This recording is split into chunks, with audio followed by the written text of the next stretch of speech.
Hello बच्चों, कैसे हैं आप सब। उम्मीद करता हूँ आप सब अच्छे होंगे, पढ़ाई कर रहे होंगे। आज हम अपनी 120 दिनों की सीरीज में 5वें दिन पर आ चुके हैं और 5वें दिन में जो आपको पढ़ना है मैं इसमें आपको बताने वाला हूँ। तो बिना किसी देरी के शुरू करते हैं। क्या क्या पढ़ना है। चैनल पर नए हैं तो चैनल को सब्सक्राइब कर लेना। और अगर कोई बच्चा ऐसा है जो आज 5वां दिन है और आज से ही स्टार्ट लेना चाहता है तो क्या करना चाहिए उसे। तो भाई साहब आपको बिल्कुल भी बेफिक्र होके यहीं से आज से ही शुरू कर देनी चाहिए। आप पीछे जो 4 दिन रह गए हैं उनकी टेंशन ना लें। उनके लिए क्या करना है आपको कि जैसे पहले दिन का आप वीडियो देख सकते हैं और उसको जो कुछ उसमें है उसको नोट डाउन कर लें। और काम पर आज का करेंगे पहले। अगर आज का काम करने के बाद हमारे पास समय बचता है तो उसके बाद हम पहले दिन वाले कुछ टॉपिकों को कवर करते चलेंगे और धीरे धीरे करके इस प्रोसेस को आगे बढ़ाते रहेंगे तो हमारे जितने भी टॉपिक हैं जो पीछे छूट गए हैं वो भी पूरे हो जाएंगे। ठीक है, तो बिना किसी देरी के आज स्टार्ट करते हैं। तो पहला सब्जेक्ट है हमारे पास मैथ। मैथ से आपको क्या पढ़ना है। तो मैथ में हमने पूरा जो वास्तविक संख्या यानी कि रियल नंबर है उसके हर तरह के सवाल करने के बाद चैप्टर को खत्म कर दिया था। लेकिन आज आपको क्या करना है, एक तरह से ये रियल नंबर का आपका टेस्ट आपको लेना है खुद। जैसे जितने भी प्रकार के क्वेश्चन हो सकते हैं कहीं से भी आपको मिलते हैं तो इससे रिलेटेड कम से कम एटलीस्ट 10 क्वेश्चन करो और वो भी बिना कहीं देखे बिना किसी हेल्प के। अगर ये 10 के 10 क्वेश्चन आपके सही जाएंगे तो ये समझना है कि वास्तविक संख्या आपको कॉन्सेप्चुअली सही से आ गई है। तो ये करना जरूरी है। ठीक है, एक तरह से आपको क्या करना है कि पूरे चैप्टर को रिवाइज करना है और रिवाइज करने का बेस्ट तरीका होता है क्वेश्चनों को सॉल्व करके ही। दूसरा सब्जेक्ट है हमारा हिंदी। और हिंदी में जो हमारा पाठ चल रहा था ममता, तो ममता पाठ का जो सार है वो पढ़ लेना। प्लस इसके जो गद्यांश हैं उनको आप पढ़ना। देखो सारे के सारे गद्यांश पढ़ लेना।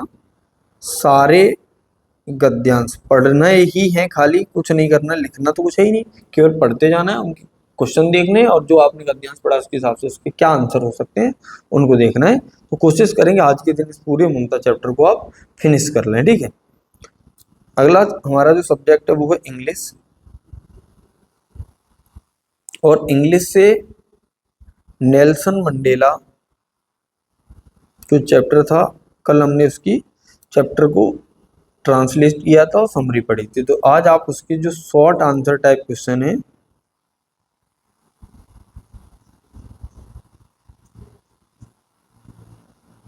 उनको सॉल्व कर लेंगे, उनको पढ़ लेंगे अच्छे से। ठीक है, और जितने भी क्वेश्चन आप इंग्लिश में पढ़ते हैं उनकी मीनिंगों में विशेष ध्यान दें। हर वीडियो में इंग्लिश के लिए मीनिंग की बोल रहा हूँ आपसे, तो मीनिंग आपके लिए बहुत ज़्यादा जरूरी है।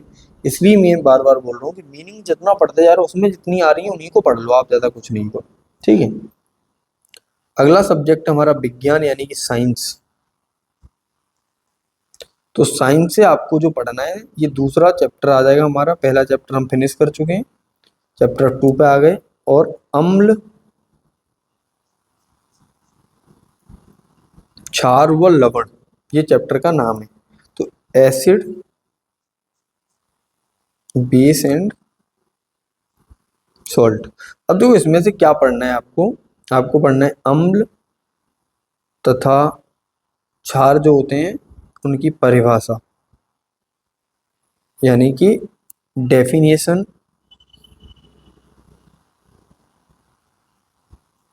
Of acid and base.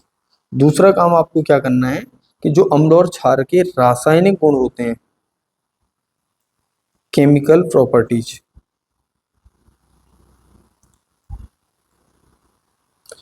Chemical properties आपको रासायनिक गुण पढ़ लेने अम्ल और क्षार की। ठीक है, एसिड एंड बेस के chemical properties.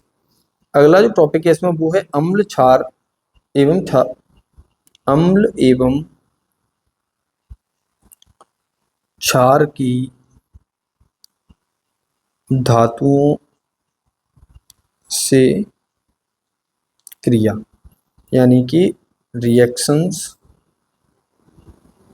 Of acid and base with metals. ठीक है, तो ये हमारी रिएक्शन हो जाएंगी।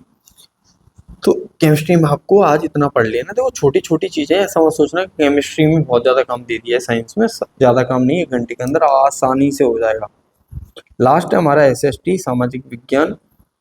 इसमें यूरोप में राष्ट्रवाद का जो उदय था वो पहला चैप्टर खत्म हो गया है। अब आपको पढ़ना है भारत में राष्ट्रवाद, सेकंड चैप्टर है।